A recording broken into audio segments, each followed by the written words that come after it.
Bueno, vamos a arrancar la clase. Repito mi pregunta hace un momento. ¿Dudas que puedan haber quedado de las clases anteriores? Bueno, la vez pasada habíamos empezado a analizar este problema.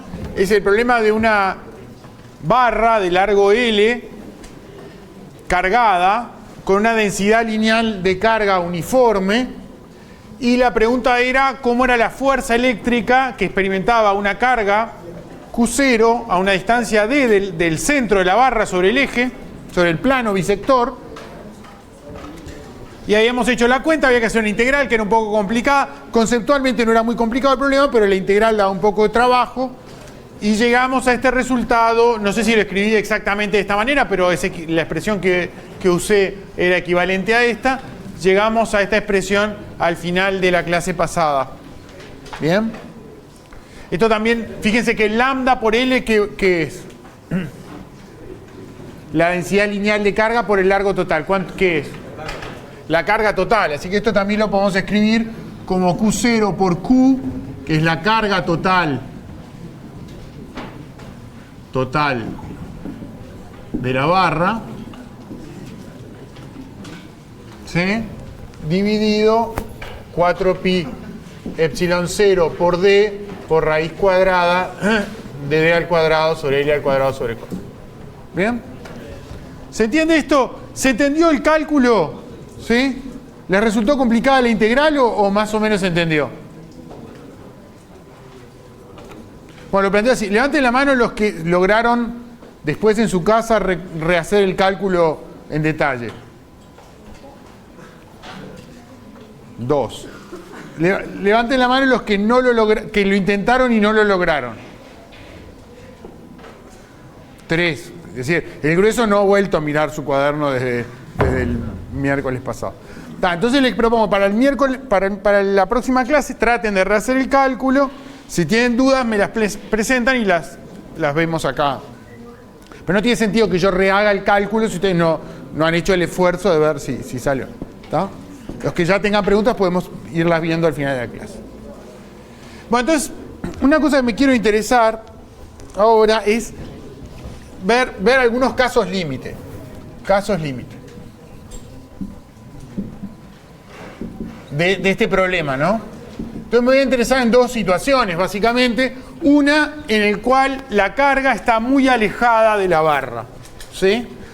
Dicho de otra manera, el primer caso sería en que D, la distancia entre la carga y la barra, es mucho más grande que el tamaño de la barra. ¿Sí? Entonces, ¿qué tiene que pasar? Si yo miro una distribución de carga como esta desde muy lejos, ¿sí? Si yo pongo Q0 muy lejos, a una distancia mucho más grande que el tamaño de la barra, ¿cómo se tiene que comportar la barra?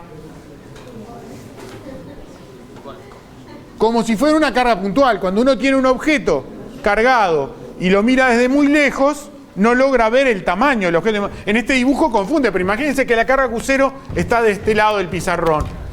Entonces, en realidad, aquello parece bastante puntual, y si en lugar de ser este pizarrón es el salón del lado, todavía más. Entonces, en ese régimen tenemos que encontrar que la barra se comporta como una carga puntual. Bueno, veamos que esto es así. Fíjense que en ese régimen, raíz cuadrada de D al cuadrado más L al cuadrado sobre 4, ¿a qué se parece? Cuando D es mucho más grande que L. ¿A? A D. Fíjense que podemos despreciar L cuadrado sobre 4 con respecto a D al cuadrado. Entonces nos queda raíz cuadrada de D al cuadrado, que no es otra cosa que D. ¿Sí? Entonces, si sustituimos arriba, vemos que la fuerza se comporta como Q0 por Q sobre 4pi epsilon 0. Y acá tenemos D, y aparece otro D, nos queda D al cuadrado.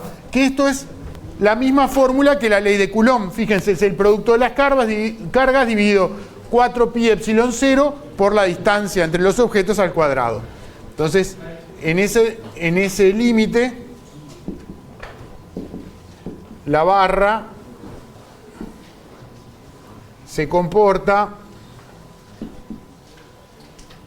como una carga puntual.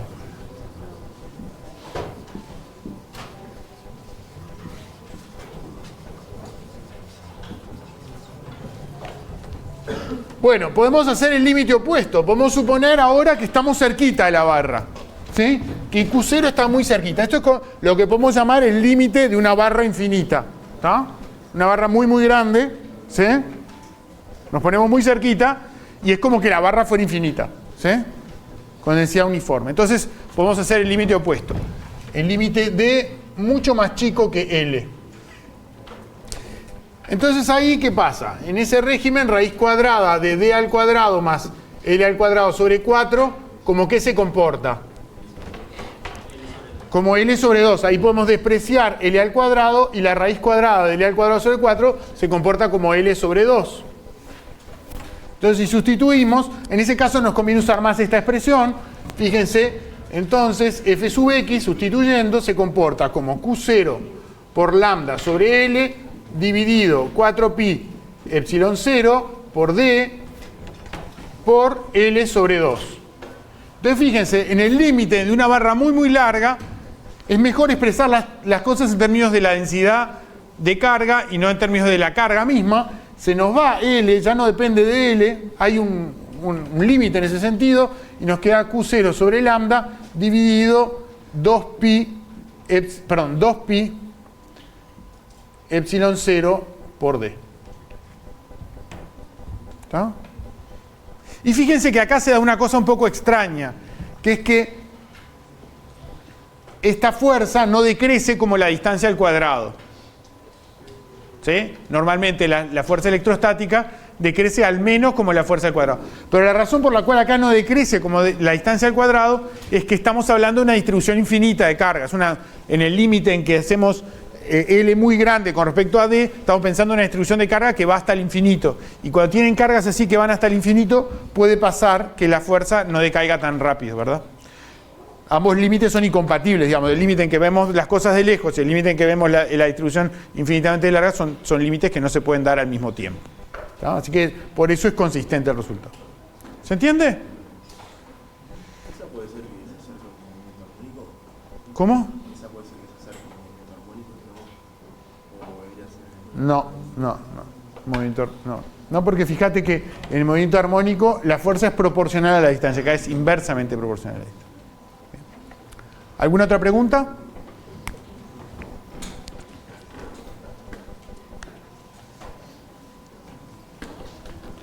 Bien, entonces vamos ahora, antes de terminar este capítulo, estoy ya terminando el capítulo, pero antes quiero hablar de otra cosa también vinculado con las cargas distribuidas. Es una cosa que les voy a decir ahora en carácter de cuentito. Y después lo vamos a tratar de hacer bien el cálculo, pero hacer el cálculo con la ley de Coulomb se puede hacer, pero da mucho trabajo. Hay que hacer unas integrales que dan un poco de trabajo, así que no las vamos a hacer, ¿no? Y después vamos a hacer el cálculo de esto que voy a contarles ahora, lo vamos a hacer por otro método, y por el otro método es re fácil hacer la cuenta. Entonces no voy a perder el tiempo a hacer la cuenta haciendo las integrales, porque ahí da mucho trabajo, y sí les digo lo que da, y más adelante, dentro de 2-3 clases, volvemos sobre este tema y les cuento cómo se hace la cuenta. Entonces, un caso importante de cargas distribuidas. Entonces, el caso que les voy a contar es el siguiente. Este es un cascarón esférico .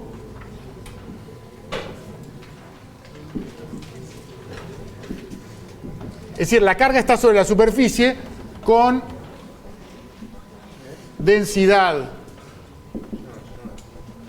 de carga superficial uniforme. Es importante, la carga está distribuida acá. Acá tomamos el origen, acá tomo un punto de observación P, que está a una distancia R del origen, del centro de la esfera. Tenemos una esfera, dentro de la esfera es hueca, no hay nada, y tienen un cascarón, ¿sí? Y la carga está distribuida uniformemente sobre el cascarón, ¿sí? Y acá ponemos una carga Q0. ¿Bien? Entonces se puede probar, y lo vamos a probar un poco más adelante en el curso, o se podría hacer haciendo estas integrales, pero da un poco de trabajo, porque ahora en lugar de tener integrales sobre un segmento, tiene integrales sobre una esfera, da un poco de trabajo hacer la cuenta, pero se puede hacer. Y el resultado da lo siguiente, que la fuerza... Bueno, primero que nada, algunas cosas sí podemos hacer sin hacer cuentas. Supongamos que la densidad superficial acá, que la carga esta total, Q fuera positiva y que Q0 fuera positivo. ¿Tá? ¿Cómo sería la fuerza entre el cascarón esférico y la carga puntual Q0? Primero, ¿qué dirección tiene? Tiene sentido para acá. Voy a poner Q0 dibujado acá, más abajo. Va a tener sentido para acá y además por simetría tiene que ser sobre el eje, porque está claro que la fuerza que me genera este pedacito me genera una fuerza hacia abajo, pero este otro pedacito me genera una fuerza que se le compensan las partes que no son según el eje. Entonces tiene que tener esa dirección y como las dos cargas son iguales, perdón, de igual signo, entonces es repulsiva. Bien. Entonces lo que se puede probar es que el módulo se puede probar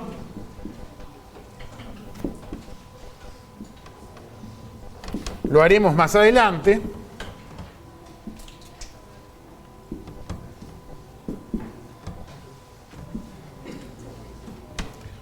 Que F, el módulo, es igual, fíjense, a 0 si, llamémosle R mayúscula al radio de la esfera. Si R minúscula es menor que R mayúscula. Cuando estamos adentro, ¿sí?, el cascarón no hace fuerza. Lo cual es muy sorprendente, porque fíjense, uno podría decir, si yo estoy acá, esta parte está mucho más cerca, así que me va a rechazar más que esta, que está más lejos. Pero el problema es que se termina compensando de manera muy sorprendente el hecho de que esta está más cerca con el hecho de que hay mucha que está lejos. Y cuando uno hace bien la cuenta, da que adentro no hay fuerza. ¿Tá? Una carga que pusiéramos acá en el medio no estaría atraída hacia ningún lado. Y fuera se comporta exactamente como una carga puntual. Q0 por Q sobre 4pi epsilon 0 por R al cuadrado, donde R es la distancia no a la esfera, sino al centro de la esfera. Así que una esfera cargada, ¿sí?, en esfera hueca, un cascarón, se comporta fuera del cascarón exactamente como una carga puntual. ¿Tá? Entonces esto es si R es mayor que R. Esto lo vamos a probar, vamos a hacer la cuenta por otro método dentro de un par de clases. ¿Tá? Por ahora se los digo como cuentito, es bueno saberlo, después lo vamos a probar bien.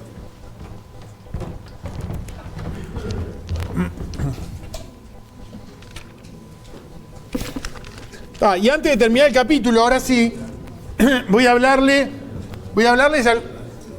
yo les comenté al principio del capítulo que había fuerzas que eran mucho más grandes unas que otras. Y ahora vamos a hacer la cuenta precisa en exactamente qué queríamos decir con eso. Entonces, 1.6, la magnitud de 3 fuerzas. Entonces yo les comenté en las primeras clases que la fuerza eléctrica normalmente era muchísimo más grande que la fuerza gravitatoria. ¿Sí?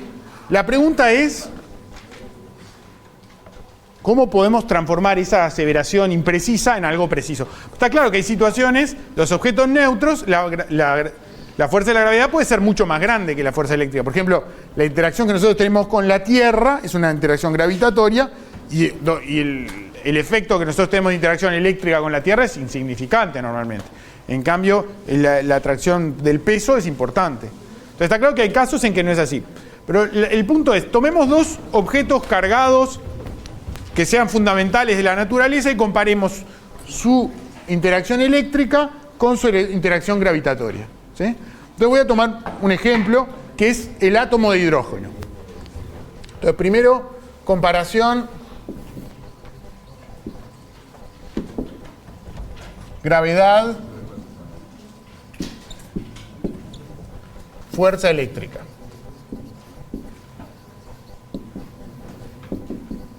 ¿Ah? Entonces, Vamos a hacerlo, hay que comparar dos objetos. Hay que comparar un objeto en las dos fuerzas. Entonces voy a tomar como ejemplo el átomo de hidrógeno.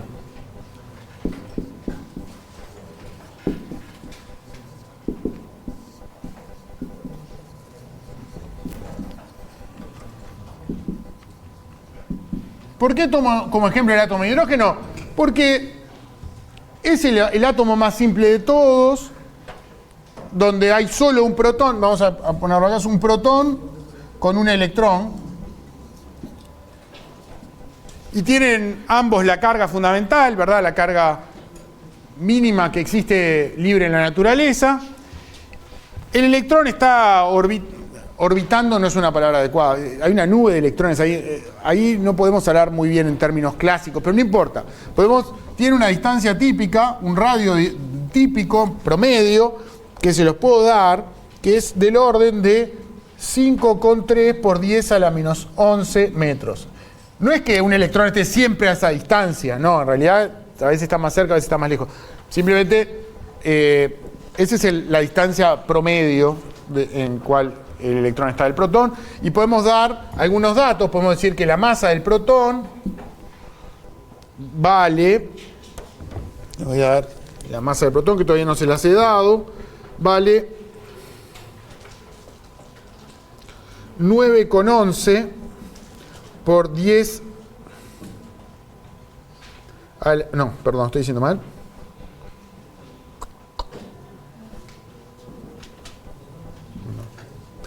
Es 1,67 por 10 a la menos. Vamos a poner bien los números. 1,67 por 10 a la menos 27 kilogramos. Esa es la masa del protón. Y les doy la masa del electrón, que van a ver que es muchísimo más chiquita. Vale 9,11 por 10 a la menos 31 kilogramos. Básicamente, el electrón es, fíjense, 4 órdenes de magnitud más liviano que el protón, ¿no? Es mucho más liviano. ¿Se acuerdan cuando yo les dije que la masa de los átomos está toda concentrada en los núcleos? Bueno, es por eso, porque los electrones son súper livianitos y los protones son mucho más pesados. De hecho, los neutrones pesan esencialmente igual que un protón. ¿Tá? Casi pesan lo mismo. ¿Tá? Bueno, entonces calculemos la fuerza eléctrica y la fuerza gravitatoria entre estos dos objetos. Empecemos por la fuerza eléctrica.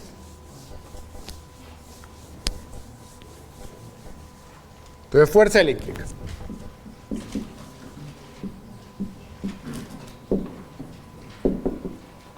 Entonces, la fuerza eléctrica será 1 sobre 4pi epsilon 0 por la carga de... Estamos hablando del módulo. Entonces, la carga del protón por la carga del electrón. Ambas tienen en módulo el mismo valor. Tienen E. ¿Sí? Son opuestas, pero estamos hablando del valor absoluto, así que aparece que al cuadrado, sobre esta distancia que dijimos ahí, al cuadrado. Y si sustituyen valores,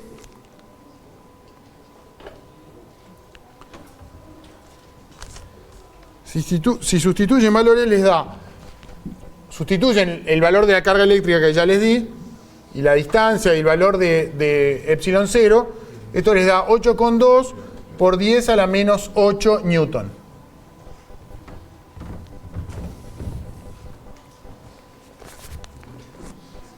Y alguien puede decir, bueno, pero esa fuerza, usted, profesor, me dijo que la fuerza eléctrica era mucho más grande que la fuerza gravitatoria. Pero esta fuerza es súper chiquitita.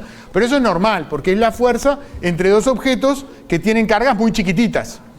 ¿Está? Es normal que la fuerza eléctrica sea chica, porque son objetos microscópicos. Pero calculemos ahora la fuerza gravitatoria. Fuerza gravitatoria va a ser igual a G, la constante de gravitación universal, por la masa del protón, por la masa del electrón, dividido esa distancia r al cuadrado, la misma distancia al cuadrado, y sustituyen, y eso les da 3,6 por 10 a la menos 47 newton.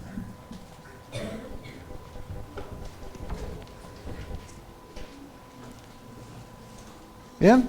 Entonces, cuando yo les digo que la fuerza gravitatoria es mucho más chiquita que la fuerza eléctrica, acá esto toma todo su sentido. Fíjense que la fuerza esta es como 40 órdenes de magnitud más chica una que la otra. ¿Sí?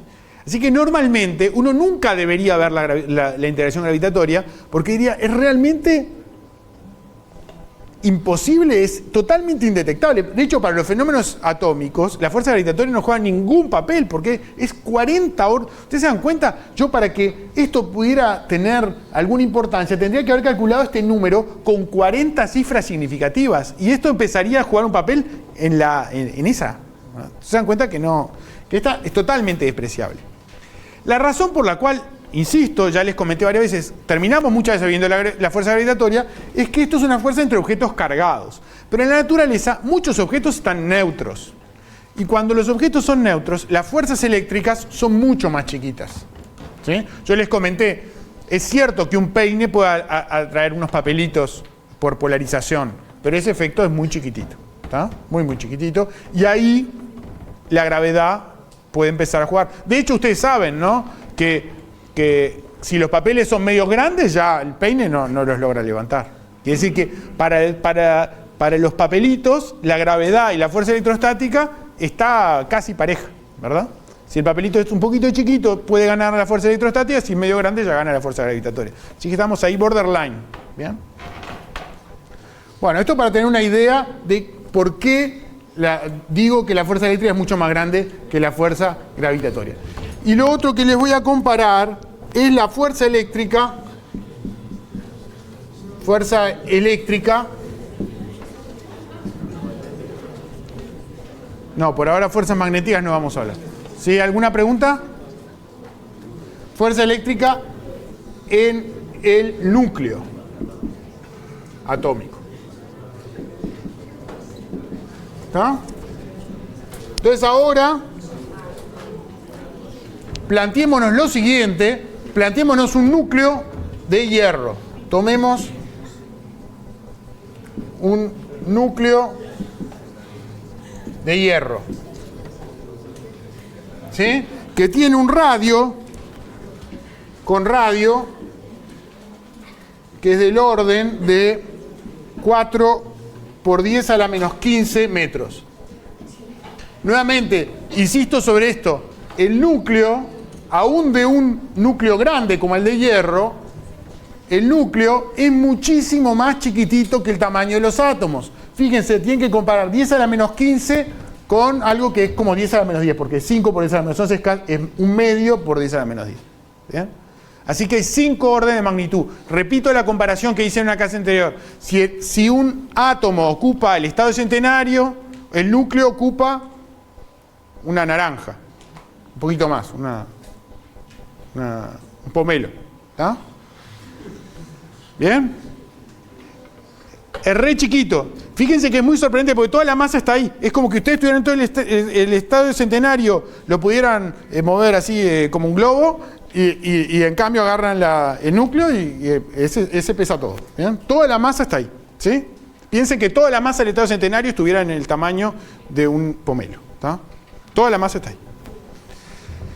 Bueno, entonces son mucho más chiquititos los núcleos átomos y calculemos la repulsión electrostática entre dos protones. Repulsión entre dos protones.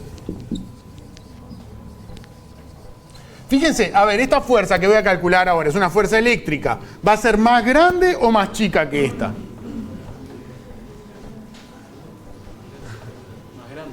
Más grande, mucho más grande. ¿Por qué? Las cargas son iguales en módulo, porque los protones tienen en módulo igual carga que los electrones, pero están muchísimo más cerquita, así que va a ser una fuerza mucho más grande. Va a ser 1 sobre 4pi epsilon 0 por e al cuadrado por el radio núcleo al cuadrado.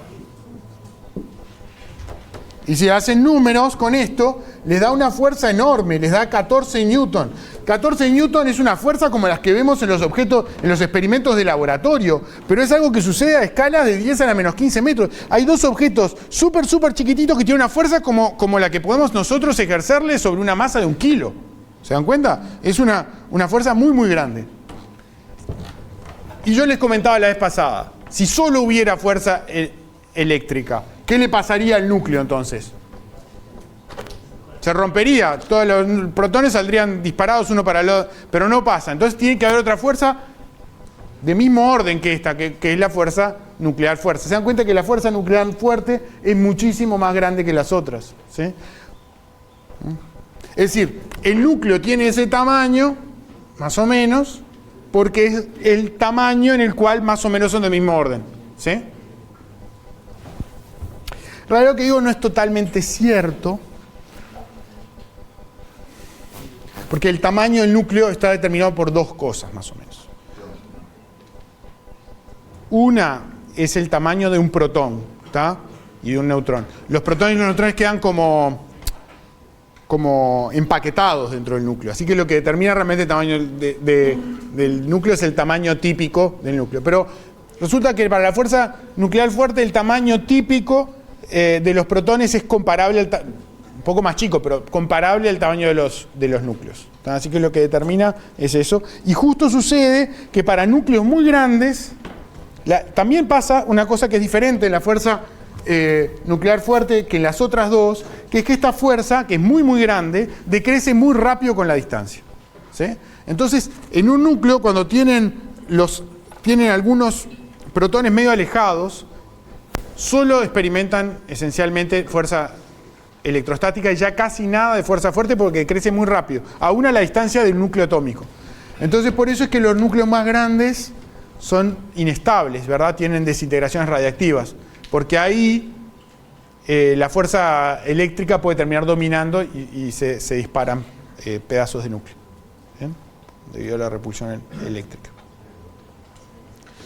Bueno, esto es lo último que quería comentarles sobre el primer capítulo, es para que tengan idea de los orden de magnitud. Acá vale la pena entonces aclarar, se compensa por la interacción fuerte.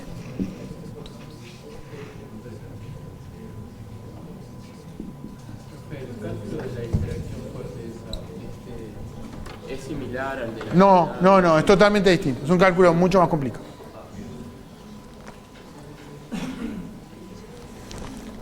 ¿Preguntas con esto? ¿Sí? ¿Por qué la distancia entre dos protones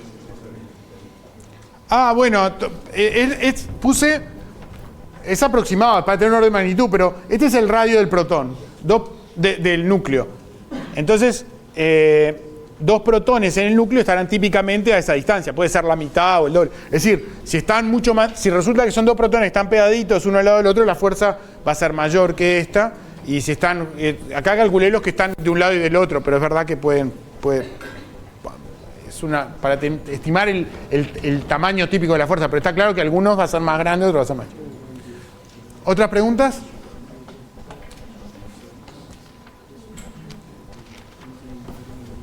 Sobre esto, sobre este capítulo que está terminando en este momento, voy a arrancar el capítulo 2. ¿Sí?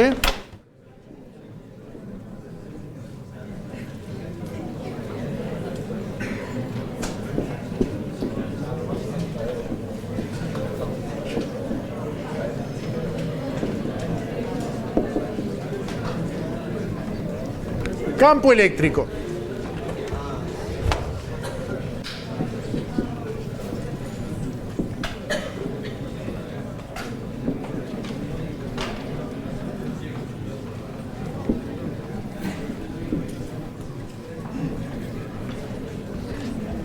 ¿Qué es un campo?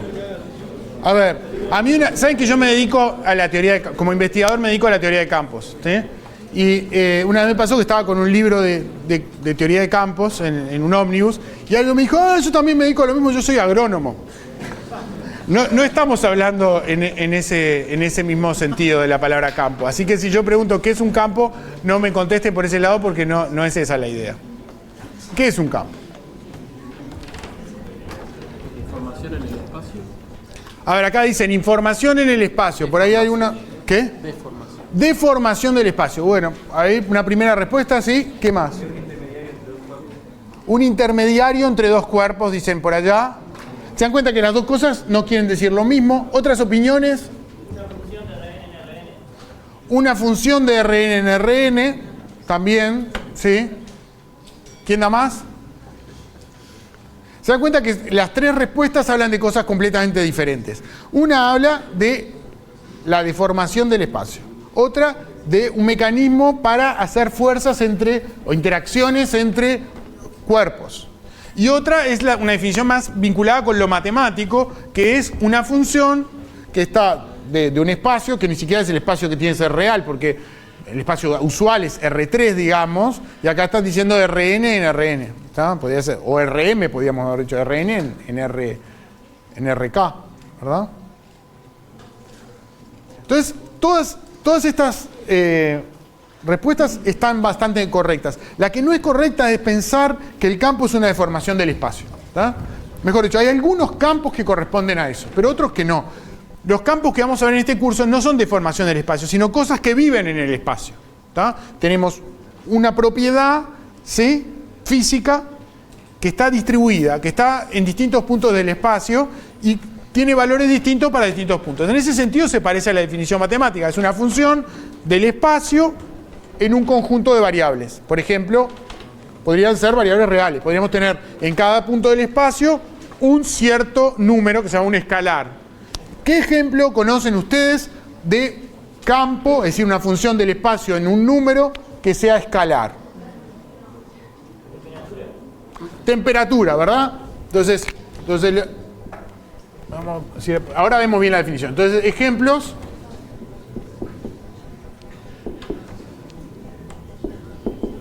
Temperatura. Que es un campo escalar. Quiere decir que para cada posición del espacio ustedes tienen una temperatura. Y efectivamente, imagínense que yo tengo acá este salón, pongo acá una estufa, ¿sí? Pongamos una estufa bastante potente, pongamos una estufa, un quematuti grandote así, prendido. Está claro que de este lado la gente se va a sacar los buzos y del lado del fondo de la clase la gente capaz que todavía está usando campera. ¿Por qué? Porque de este lado la temperatura va a ser más grande.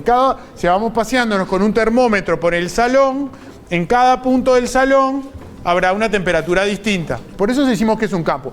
Si la temperatura fuera uniforme en todo el salón, no es necesario hablar de campo, porque basta con un único número que describe la temperatura en todo el salón.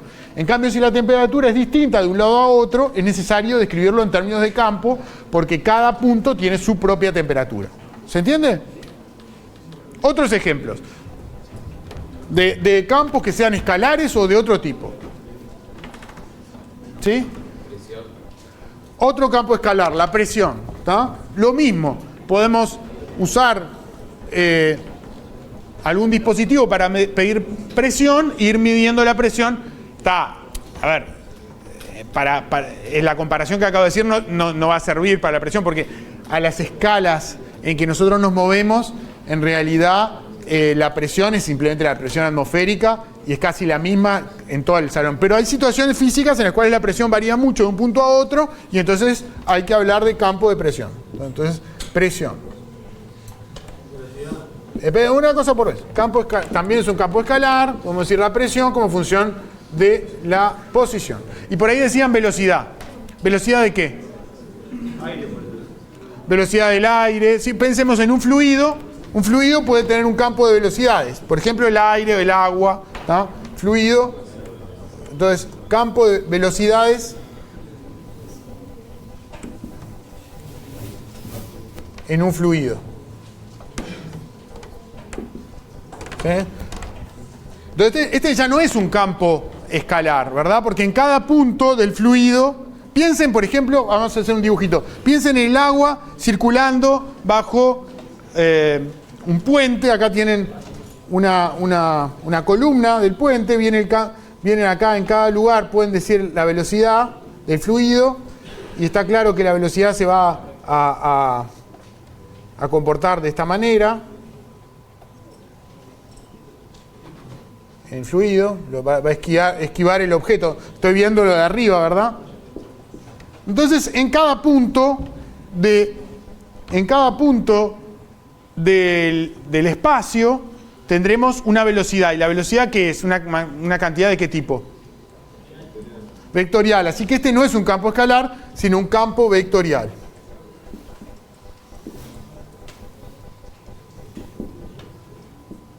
V de R. ¿Bien? Otros ejemplos. Bueno, la densidad, ¿verdad? Podemos ir con las variables termodinámicas. También pasa lo mismo. No lo escribo, pero podemos poner acá, idem densidad. Y podemos hablar de densidad de masa o también de densidad de carga, ¿verdad? El otro día hablamos de la densidad volumétrica de carga. También podemos pensar la densidad volumétrica de carga como un campo escalar. En cada punto tendremos una densidad de carga. ¿Bien? Otros ejemplos.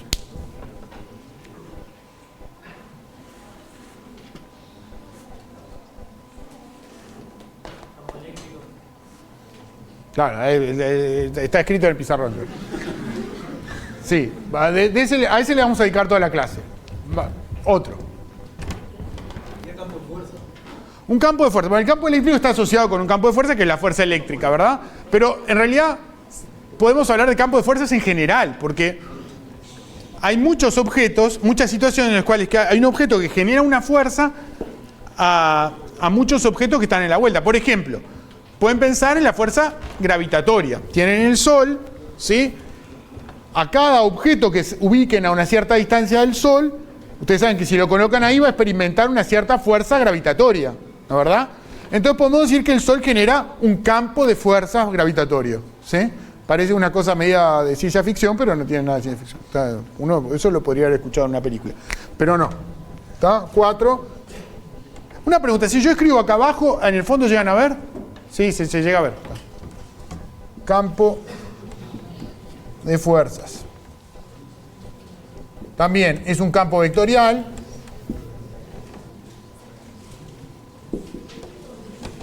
Y tendremos una fuerza en cada posición. Y el ejemplo típico es la fuerza gravitatoria. En cada posición tenemos una fuerza diferente. ¿Bien? Entonces, ¿qué es un campo? Es una propiedad física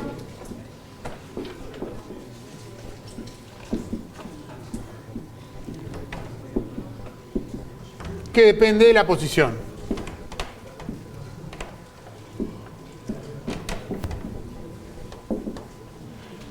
Y eventualmente también del tiempo. Podría ser que no solo fuera posición de la no fuera solo posición de, no fuera función de la posición, sino también función del tiempo. Y eventualmente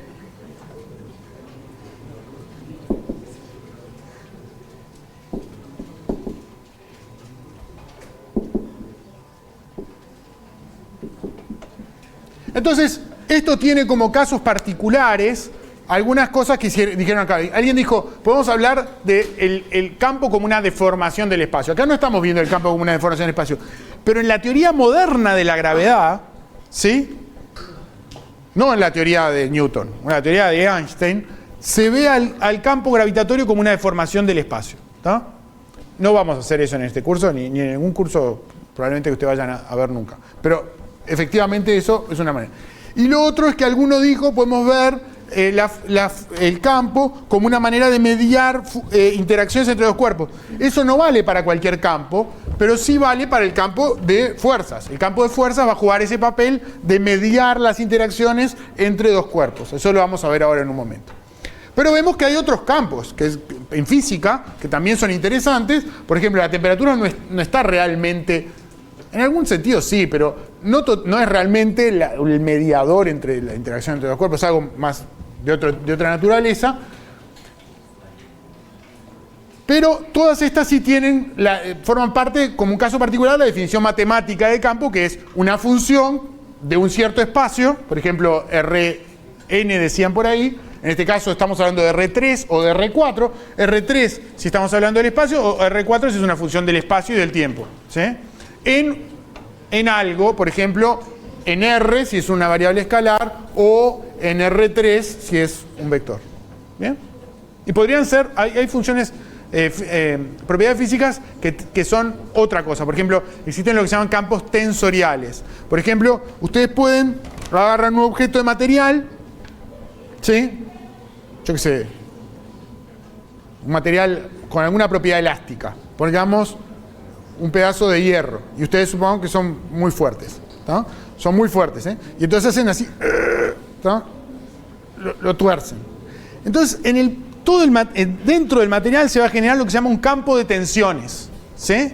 Bueno, si no son tan fuertes, pueden agarrar una morsa, lo agarran y con algo hacen palanca y lo deforman. Tienen dos tipos, digamos, un campo de deformaciones y un campo de tensiones en el material, y eso no es ni un escalar ni un vector, eso es un objeto más complicado que se llama un tensor. ¿Tá? Hay objetos que no son ni escalares, objetos físicos interesantes que no son ni escalares ni vectores y que aparecen en la física y pueden ser también campos de esa naturaleza. Por ejemplo, este campo es un campo tensorial. Bien. Primero vimos qué es un campo, pero ahora podemos preguntarnos para qué sirve un campo. ¿Tengo que escribir más grande o esto así se llega a leer al fondo del salón? ¿Se ve bien? Sí. ¿Para qué? Capaz que allá no. Sí. ¿Para qué sirve un campo? Entonces dijimos qué es un campo, ¿para qué sirve? Entonces, ahí la respuesta viene más en general por lo que le decía uno de los compañeros de ustedes, que un campo sirve para mediar interacciones entre dos objetos. ¿Sí? Y eso sí, en realidad, lo que queremos, lo que tratamos de hacer los físicos, y en realidad es una cosa que trata de hacer todo el mundo, porque es más fácil lidiar con la vida así, que es que las cosas no dependan de lo que sucede en otro lado o cosas que pasaron en otro momento, sino poder describir las cosas con lo que pasa aquí y ahora. ¿Sí? Por ejemplo, vuelvo al ejemplo de la estufa, pero ahora no es un quematuti, porque si fuera un quematuti me va a dar mucho trabajo. O un quematuti con unas buenas ruedas. ¿Está? Tenemos el quematuti. ¿Sí? Lo pongo acá. Esperamos un rato. ¿Sí? Nos paseamos con un termómetro y tenemos un campo de temperaturas en todo el salón. ¿Sí? El campo se estabilizó, tenemos lo que se podemos llamar un campo estático de temperaturas. No depende como ya llegó al equilibrio, es un campo que no depende del tiempo. Bárbaro. Entonces podemos pensar, cada uno de las personas que están en el salón, que están interactuando con el quematuti. ¿Sí? Dicen, a mí, el que está cerca dice, a mí el quematuti me está calentando mucho. Y el que está allá al fondo dice, a mí el quematuti casi no me llega nada de calor. Entonces no interactúo con el quematuti. Cuando tienen un campo estático, como un quematuti quieto, no necesitan hablar de campo de temperatura. Pueden hablar simplemente de, yo tengo una relación directa con el quematuti. El quematuti está ahí, es un dato de la realidad, está ahí desde siempre. No tengo que andarme ocupando de nada en el medio. ¿Para qué me voy a andar ocupando de un campo de temperatura si lo que yo tengo que saber es dónde está el quematuti? Si es la fuente de calor. Tengo que saber dónde está la fuente de calor. Entonces, cuando ustedes tienen campos estáticos así, los campos no son muy útiles. Sí, pueden ser igual útiles, pero no son tan útiles. ¿Sí? ¿Bien? Porque en realidad simplemente tienen que decir quién es la fuente de ese campo, quién lo está generando. Si la fuente está quieta para siempre, entonces uno simplemente interactúa directamente con la fuente y no tiene que andar mediando. Eso es lo que hicimos con la interacción eléctrica, o lo que se hace también con la interacción gravitatoria. Entre dos cuerpos, dicen, tengo interacción entre dos cargas. Si tengo un problema electrostático, tengo una carga acá que me hace una fuerza acá. Punto. Yo no tengo que andarme ocupando de nada que medie la fuerza, porque yo simplemente voy de acá a allá y ya está. Lo que se llama interacción a distancia entre cargas. ¿Está? Eso tiene dos defectos. Primero, que no es local. No me estoy ocupando de lo que sucede aquí y ahora. Tengo que saber dónde están las cargas en otro lugar. ¿Bien? Para saber la interacción tengo que saber, yo quiero saber mi fuerza acá, tengo que saber dónde están todas las otras cargas que interactúan conmigo. Lo mismo con el quematuti. Yo tengo que saber, cualquier persona en esta sala tiene que saber dónde está el quematuti. Pero bueno, no es muy grave. Si uno está, para el caso del estático, no vale la pena introducir los campos. Ahora, yo les planteo el problema siguiente. Ahora, al quematuti, alguien le pone rueda, saquemos la la tarima acá, porque me va a complicar la vida. Y empezamos a mover el quematuti a lo largo del salón. ¿Sí? Viene, avanza un rato, lo dejamos por acá, volvemos para el otro lado, y va para allá, y así lo hacemos oscilar durante un rato. ¿Sí? Entonces, ahí ya se me complicó para hacer una interacción directa con el quematuti. ¿Por qué? Porque el que está allá, ¿sí? En un momento recibió poco calor del quematuti, porque estaba lejos, pero después de un rato sí recibe bastante calor. Pero además el calor no se propaga instantáneamente de acá hasta allá, sino que se va difundiendo. Entonces yo no necesito solo saber dónde está el quematuti en el instante en que me interesa saber mi temperatura, sino que necesito saber dónde estuvo el quematuti en todo instante pasado, saber toda la historia pasada del quematuti. Porque en realidad, ¿cómo va a pasar? El calor que sale de allá se va difundiendo y mientras tanto va saliendo de este otro lado, de este otro lado, después sale por acá, después se empieza a alejar de nuevo. Entonces la situación se vuelve un infierno. Si yo tengo una fuente que se está moviendo, es mejor, en lugar de andarme ocupando de lo que pasa con toda la fuente, digo, la fuente me está generando un efecto sobre el aire, que es la temperatura. Es una fuente de temperatura. La temperatura, ella misma, se difunde a través de la propagación del calor hacia distintos lugares de la sala. ¿Sí? Y entonces yo tengo en cada punto del espacio un campo de temperaturas. Y para saber cómo me siento allá en el rincón de la sala, yo lo único que necesito saber es mi temperatura aquí y ahora. Y en el medio hago todo un proceso de difusión de la temperatura, sabiendo que ella es generada por el quematuti. Dicho de otra manera, el calor lo genera localmente el quematuti y luego se propaga, y entonces tengo dos dinámicas. Una, la del quematuti, que es un dato, y otra, la de propagación del calor, que es lo que es mi problema, es un problema distribuido en el espacio. Se dan cuenta que cuando tienen problemas así que dependen del tiempo, no es adecuado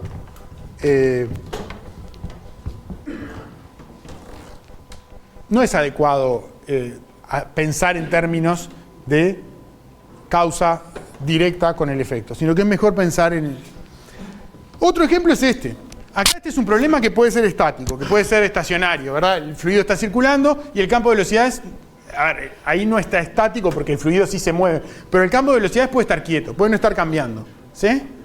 Pero igual, alguien puede decir, este es un problema muy complicado de tratar si no introduzco el campo de velocidades. Alguien puede decir, no me interesa el campo de velocidades. Yo digo, mi columna está interactuando con alguien que está haciendo, con la cascada que generó el agua a 10 kilómetros.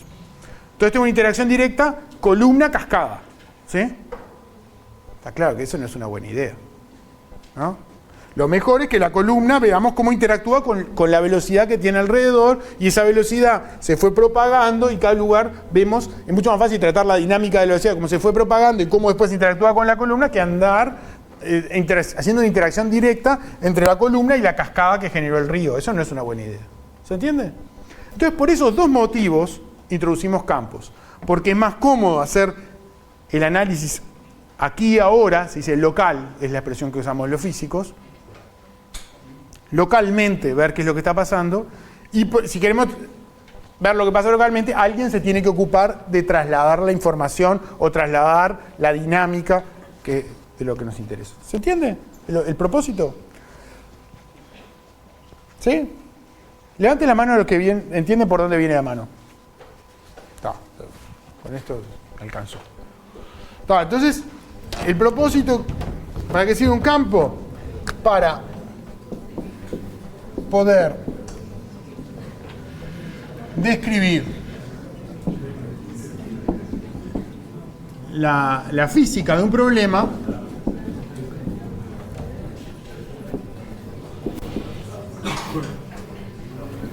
con información local. Es decir, aquí y ahora.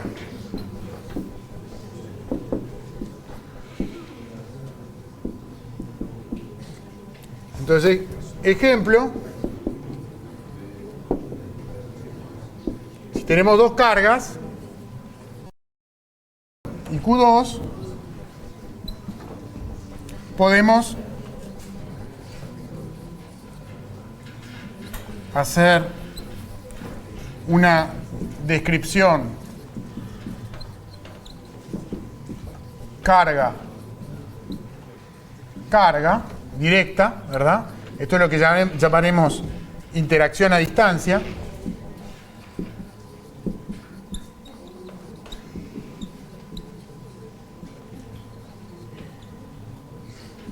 O,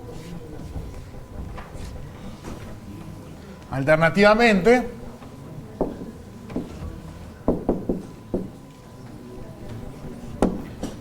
podemos hacer, esto es lo que hicimos hasta ahora, en el capítulo 1 es lo que hacíamos, es la interacción entre cada carga genera una fuerza a otra carga, no hay nada en el medio, ¿sí? Y esa distancia, la fuerza no depende de solo lo que está pasando ahí cerquita, sino también donde están las otras cargas pueden estar lejos, ¿no? Alternativamente podemos hacer una descripción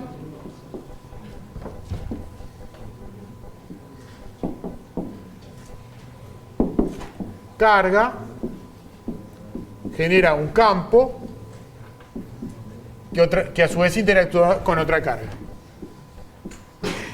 ¿no?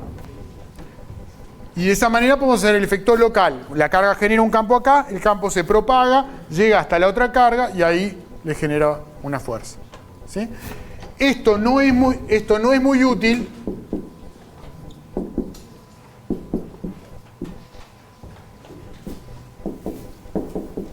para las interacciones electrostáticas. Aunque más o menos, ¿no? Para algunas cosas sí.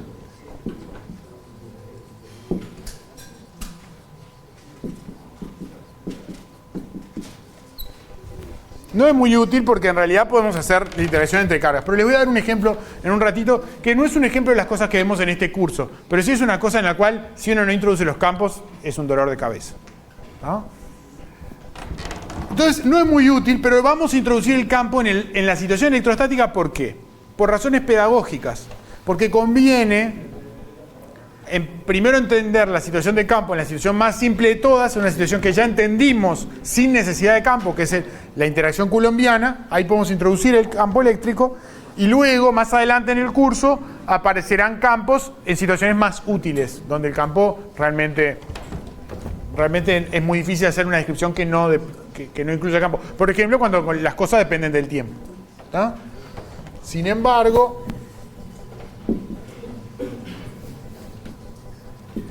vamos a introducir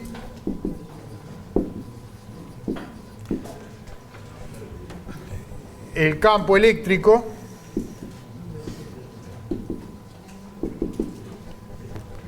en el caso electrostático primero,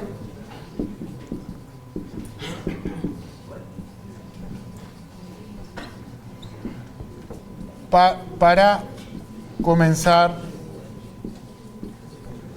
por el caso más simple.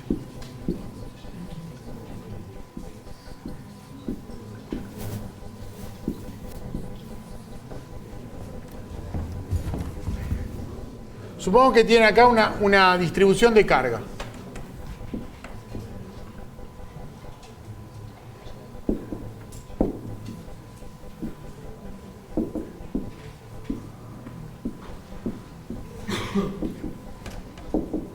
Tiene acá una distribución de carga eléctrica.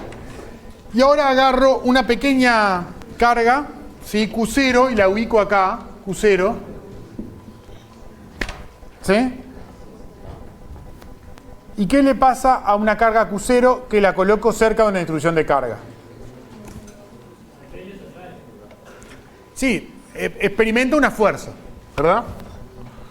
Acá supongamos que estamos en el caso, repito, estático, es todo electrostático, la carga está fija, ¿no?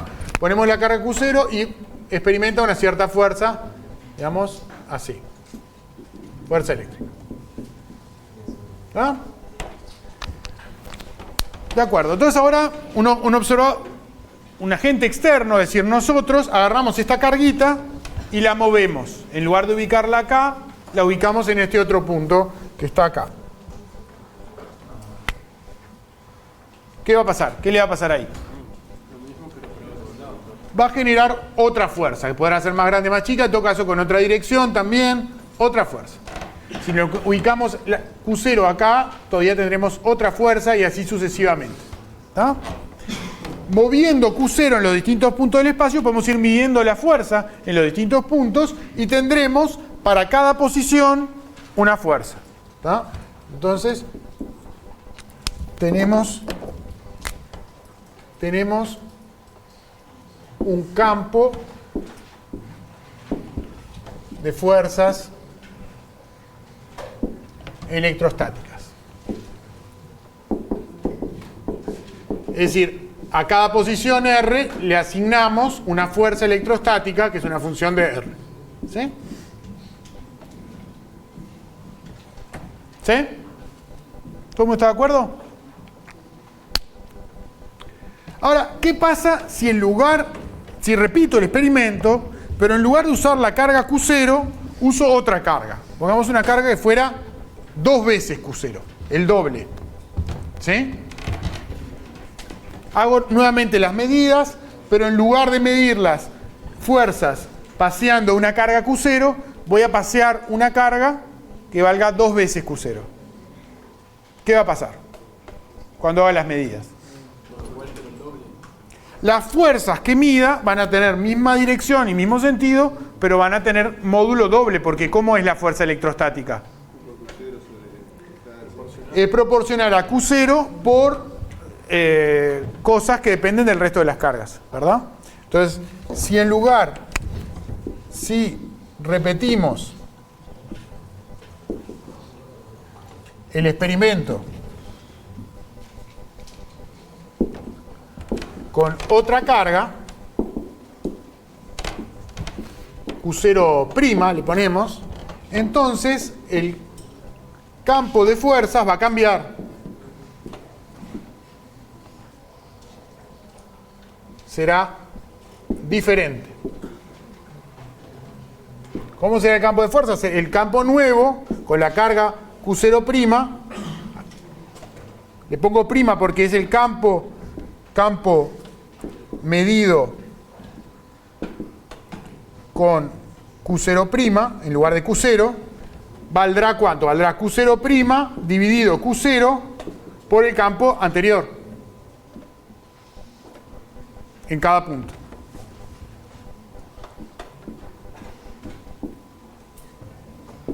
¿Sí? Entonces podemos medir de nuevo el campo de fuerzas con otra carga, y el tema es que el campo que estamos definiendo de fuerzas no solo depende de lo que había antes de poner Q0, sino también depende del propio Q0. Y eso no es muy agradable, porque uno querría que el campo fuera algo que no dependiera con qué lo medimos. Es algo que está generado por esta distribución de cargas y que está ahí independientemente de cómo lo medimos. ¿Me explico? Si lo medimos con una carga Q0 o con otra, ¿verdad? El campo de fuerzas depende de Q0, pero querríamos definir una cantidad que no dependiera de Q0. Entonces, ¿qué cantidad se les ocurre que podemos definir? Bueno, una manera sería eso, agarrar una carga fija, una carga de referencia, ¿sí? La del electrón, la del protón o alguna, y a medir siempre con esa. Eso está bien, eso es una posibilidad, pero ¿por qué esa? Podemos haber tomado cualquier otra. Tenemos que tomar una carga de referencia, ¿sí? Eso es lo mismo que decir que en lugar de medir la fuerza, dimos la fuerza. Todo el mundo ahora espontáneamente. Lo que queremos es medir la fuerza por unidad de carga, ¿verdad? ¿Se entiende? Tomamos la fuerza por unidad de carga y esa no depende de con qué la medimos. Si medimos la fuerza por unidad de carga, entonces si tomamos una carga doble, la fuerza por unidad de carga no cambiará. ¿Se entiende? Si yo multiplico la carga por 2, la fuerza se multiplica por 2. ¿Bueno? Si yo en lugar de medir la fuerza, mido la fuerza por unidad de carga, cuando multiplico la carga por 2, la fuerza se multiplica por 2, pero al dividirla por el doble, me da lo mismo. ¿Se entiende?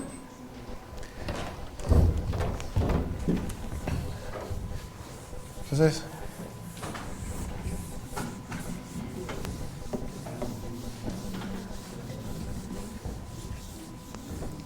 querríamos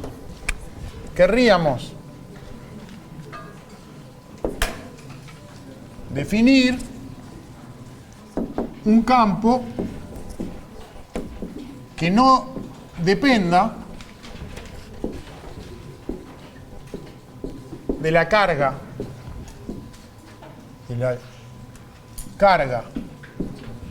Q0 con la que lo medimos.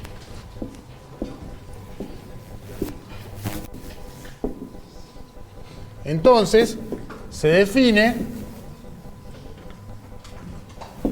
el campo eléctrico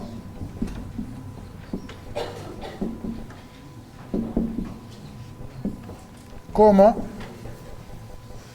E de R es la fuerza medida con una cierta carga, fuerza eléctrica, en esa posición, dividido Q0. Entonces esta es la fuerza medida en R sobre la carga Q0.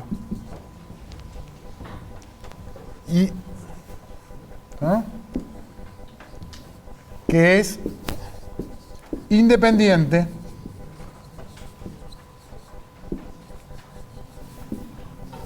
de Q0. En realidad es independiente con un cierto bemol que les voy a decir ahora en un ratito, ¿no? Pero es básicamente independiente, ¿no? ¿Se entiende esto? Si yo mido la fuerza por unidad de carga, entonces si yo multiplico la carga por 2, la fuerza se multiplica por 2, pero el denominador también se multiplica por 2 y el campo eléctrico no cambia. Esa carga tiene que ser mucho más chica que la... Ahora voy al tema de que la carga... A ver, acá me están comentando, esa carga tiene que ser mucho más chica que las otras que están en la vuelta, porque lo que puede pasar es que si Q0 es muy grande, supongamos que esto fuera, por ejemplo, un conductor cargado. Entonces, si yo tengo una carga muy grande, voy a tener dos efectos. El efecto original de las cargas que estaban acá antes de que pusiera Q0, que me va a generar una fuerza, pero Q0 a su vez va a polarizar las cargas estas, si Q0 es grande, y entonces me va a perturbar el campo, y lo que voy a medir no es lo que yo realmente quería. ¿Se entiende?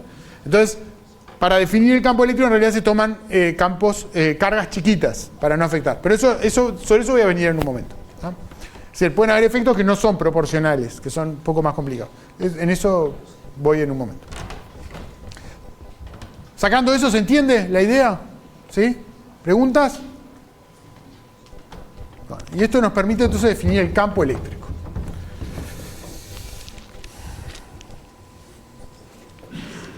Entonces, un ejemplo para que tengan idea de cuál es la utilidad real de esto.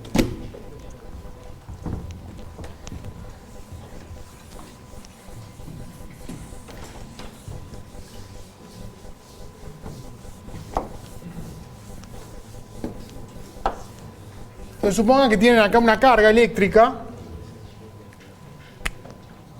Q1, que la mueven para arriba y para abajo acá. Se mueve. Entonces, ustedes todavía no lo saben, pero cuando tienen una carga que mueve, la señal eléctrica, en realidad, en el caso electrostático, todo está quieto y tenemos todo el tiempo del mundo y no hay tiempo de propagación. Pero cuando la cosa se mueve muy rápido, en realidad la señal, que se llama electromagnética, se propaga con una velocidad que es la velocidad de la luz. ¿Sí? Eso lo vamos a ver al final del curso. Pero el punto es que el campo eléctrico, entonces, se va a poner a mover, y si yo mido a una cierta distancia, X, la fuerza que experimenta una carga Q2 no depende de dónde está la carga hoy, ahora, no es una buena idea, perdón, Q2 dije, sino que es mejor pensar que esta carga genera un campo eléctrico acá, que luego se va propagando, y en realidad esta experimenta la fuerza no hoy, sino no con dónde está la posición de Q1 ahora, sino donde estaba antes. Entonces, para no tener que andar sabiendo dónde estaban todas las cargas antes, lo mejor es generar el campo eléctrico. El campo eléctrico se va desparramando, así como el campo de temperatura se va difundiendo, y lo que nos interesa es cómo es el campo en el momento y en el lugar este. ¿Se entiende? Bien. Pero eso claramente es un problema no electrostático. Entonces ahí es muy útil el campo eléctrico. Ahora en un momento les voy a decir una situación electrostática en que realmente es muy importante el campo, pero por ahora que por ahora no les mencioné. ¿Ah? Entonces ahora vamos a ser un poco más precisos sobre la definición del campo eléctrico. ¿Cómo estamos de hora?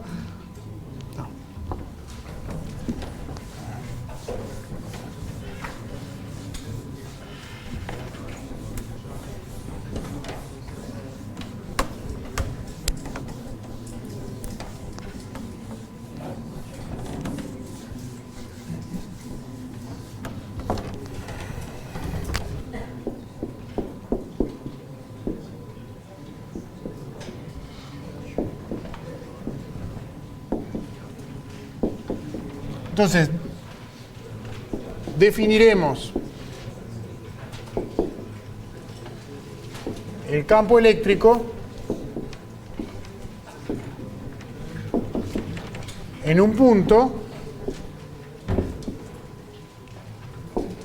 como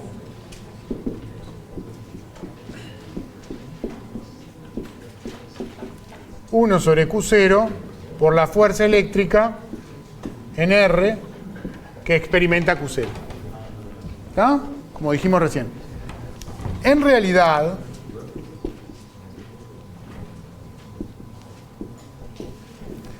hay que tomar Q0 suficientemente pequeño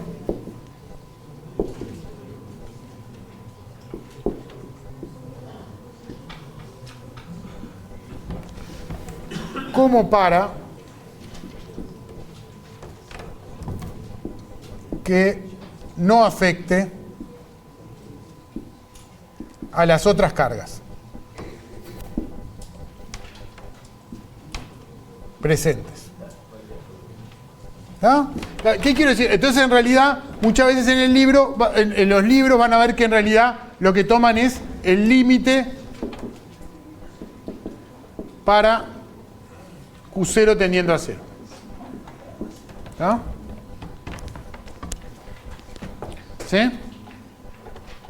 Esto tiene todo tipo de cosas delicadas, porque, por ejemplo, está claro que no pueden tomar el límite de Q0 teniendo a 0, porque la carga es discreta, la carga está cuantizada.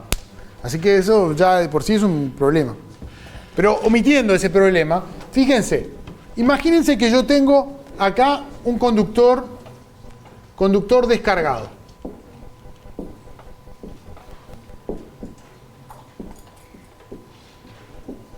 ¿Sí?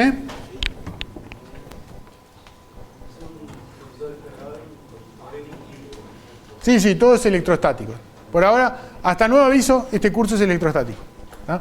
En realidad no es verdad, a veces voy a hacer un poquito de trampa y las cargas se van a mover, pero cuando se muevan voy a suponer que la velocidad es chiquitita para poder seguirlas tratando como casi estáticas. ¿Ah? Tiene un conductor descargado y agrego una carga acá Q0. ¿Sí? ¿Cuál es la fuerza que genera el conductor esté descargado sobre la carga Q0?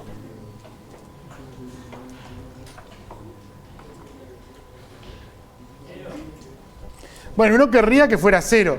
Y de hecho, si Q0 es bastante chiquita, la carga por unidad de carga, perdón, la fuerza por unidad de carga es 0, ¿verdad? Es muy chiquitita. Pero fíjense que no es totalmente proporcional, porque cuando yo pongo una carga Q0 en un conductor, ¿qué le va a pasar al conductor? Se va a polarizar. Lo que va a pasar es, si sumamos que Q0 es positiva, acá me van a aparecer cargas negativas y de este lado me van a aparecer cargas positivas. Si yo tengo una carga positiva acá, las cargas se pueden mover en el conductor, van a ir, las cargas, los electrones van a tender a acumularse de este lado y va a haber un déficit de electrones de este lado y se me va a generar una polarización. Y por lo tanto, al haber una distribución de carga, Q0 no va a sentir una fuerza 0, va a tener una fuerza que no es 0. En cambio, si yo calculo la fuerza y le divido por Q0, eso sí, cuando Q0 es chiquitito, los efectos de la polarización son pequeños y puedo despreciar. ¿Se entiende?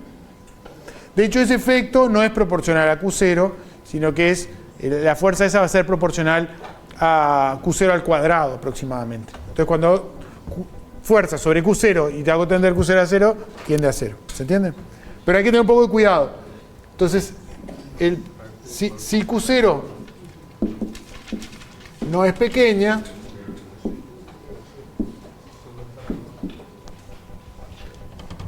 no podemos despreciar la polarización del material. Entonces, por eso es que se dice que se toma el límite Q0 tendiendo a 0. Para poder despreciar el hecho de que las cargas que generan fuerza sobre Q0, ellas también se pueden reacomodar. ¿Bien? Para evitar esos efectos, poder ignorar esos efectos de reacomodamiento, suponemos Q0 chiquitito. ¿Sí? Está claro que si las otras cargas están fijas y no se pueden mover y no tienen posibilidad, entonces tomar el límite Q0 tendiendo a 0 no tiene ninguna importancia. Si la posición de las otras cargas es dato, no se pueden mover, entonces ya está. No hay poner una carga o el doble, acá da lo mismo, no tiene sentido tomar el límite. Pero cuando las otras cargas se pueden reacomodar, entonces ahí es necesario tomar un Q0 chiquitito. ¿Se entiende? Entonces ahora empecemos a ver cómo es el campo eléctrico generado por distintas distribuciones de carga. Entonces veamos cómo es el campo eléctrico producido por una carga puntual. Entonces tomemos primero una única carga puntual. Tomemos una carga puntual Q. ¿Sí? Tienen acá una carga Q. Toman otra carga Q0 de prueba a una distancia R. ¿Sí?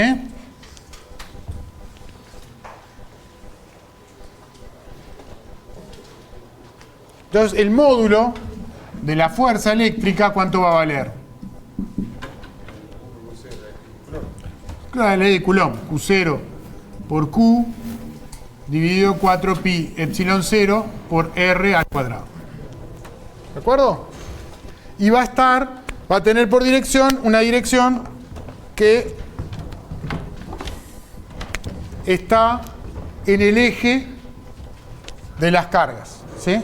Entonces puede ser, la fuerza eléctrica puede ser para allá o para allá. Entonces, ¿cuándo es para allá? ¿Cuándo es repulsiva?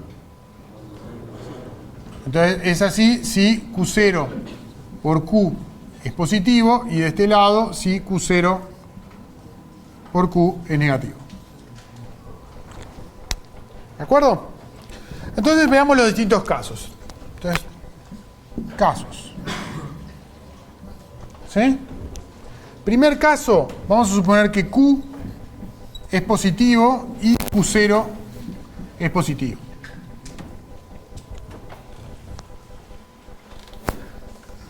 ¿Sí? Entonces, primero, perdón, antes de ver los distintos casos, el módulo del campo eléctrico, ¿cuánto será?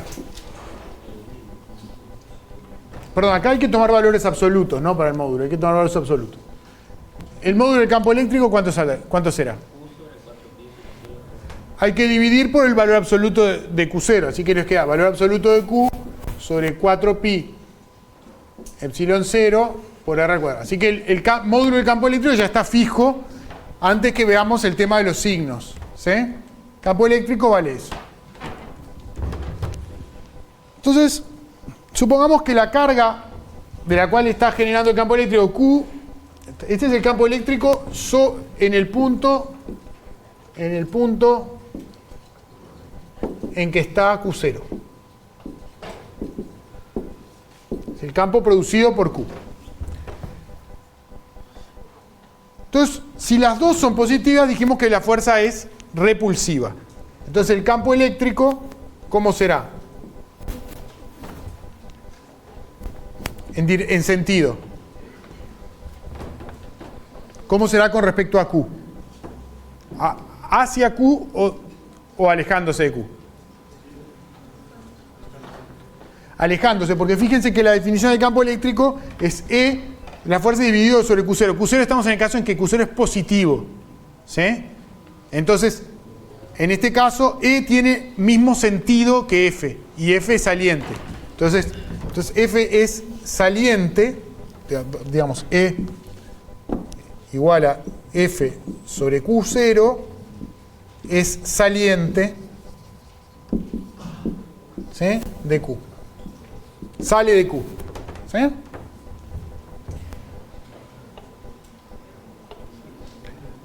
Segundo caso. En el segundo caso, casos, estaría antes, casos. Segundo caso. Segundo caso, Q sigue siendo el mismo, es positivo, pero tomamos una carga de prueba Q0 negativa. Entonces, en ese caso, E, ¿cómo es? ¿Es saliente o entrante? A ver, levanten la mano los que piensan que es entrante. Y levanten la mano los que piensan que es saliente.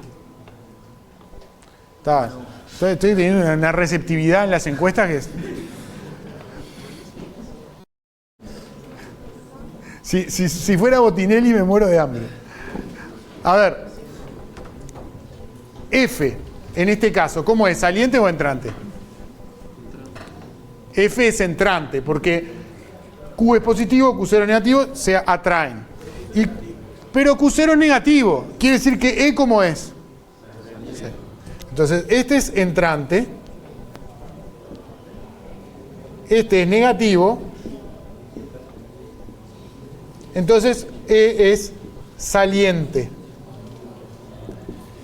Y eso está bueno, porque fíjense, queremos que el campo eléctrico no dependa de con qué carga lo medimos.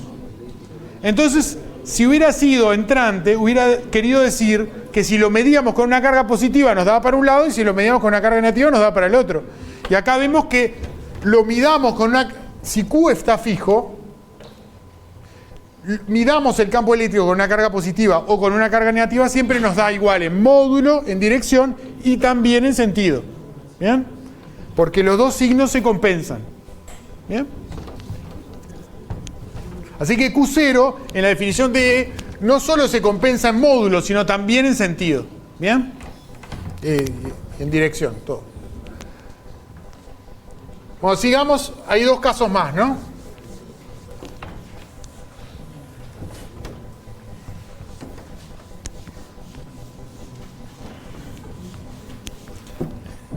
Tercer caso, tomamos Q negativo y Q0 positivo. Entonces, en ese caso, F, ¿cómo es? ¿Saliente o entrante? Entrante. Entonces, F es entrante, porque la fuerza es atractiva.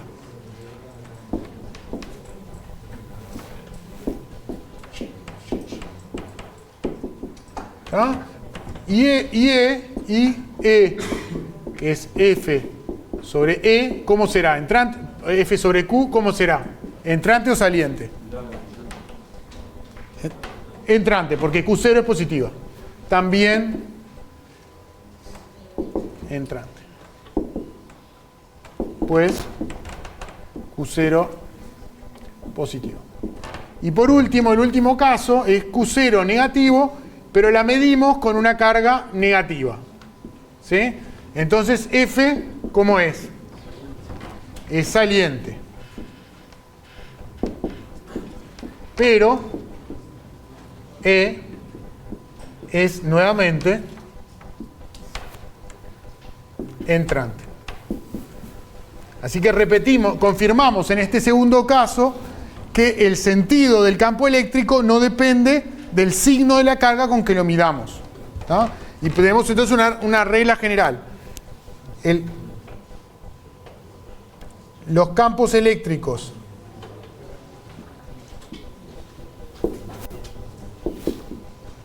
salen de las cargas positivas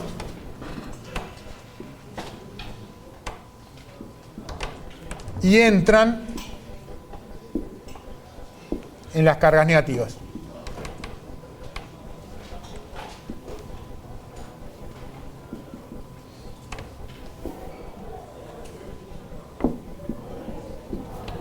Los campos salen de las cargas positivas para llegar a las cargas negativas. ¿No? Tenemos todavía unos minutos más. Bueno, ¿qué pasa si tenemos varias cargas? Si en lugar de tener una carga puntual, tenemos una familia de cargas puntuales.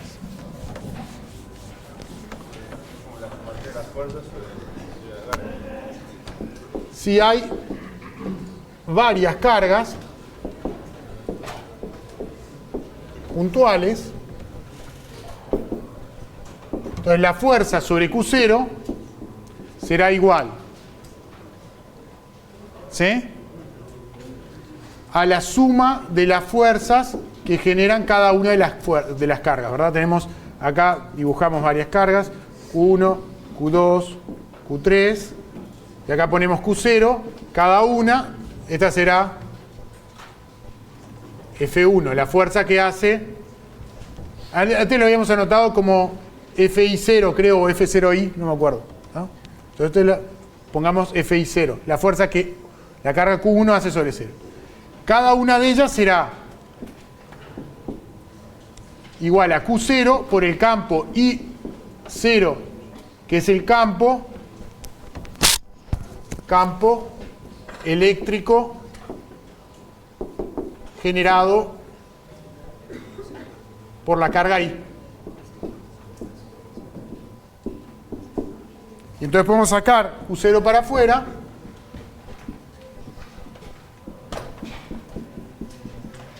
Y entonces el campo eléctrico total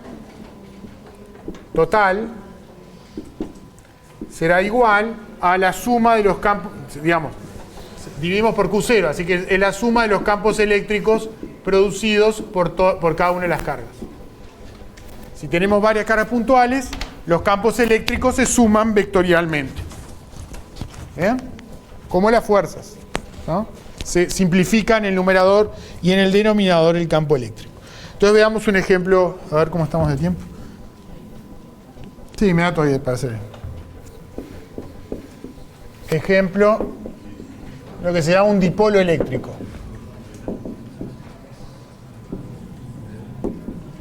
En el práctico van a haber bastantes cosas de dipolos eléctricos. Acá ahora voy a hacer una cosa bien simple, que es, vamos a colocar una carga más Q acá, sobre un eje. Acá pongo una carga menos Q. Y vamos a calcular el campo eléctrico sobre el plano bisector.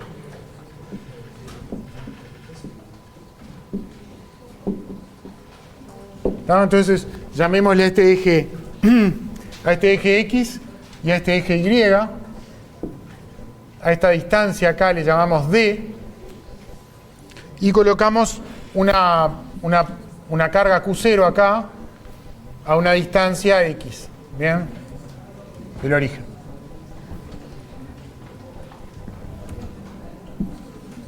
Entonces la pregunta es el campo eléctrico acá.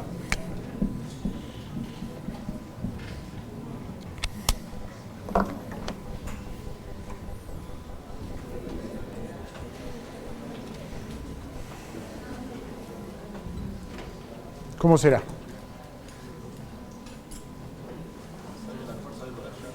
Entonces la fuerza, como vimos que el campo eléctrico no depende de si la carga es positiva o es negativa, no nos compliquemos la vida, tomamos Q0 positivo, ¿verdad? Porque igual el campo eléctrico no va a depender de eso, ¿está? Y tomemos Q positivo, ¿está? Entonces esta carga acá es positiva y esta carga es negativa, ¿sí? ¿Cómo será el campo eléctrico producido por esta carga?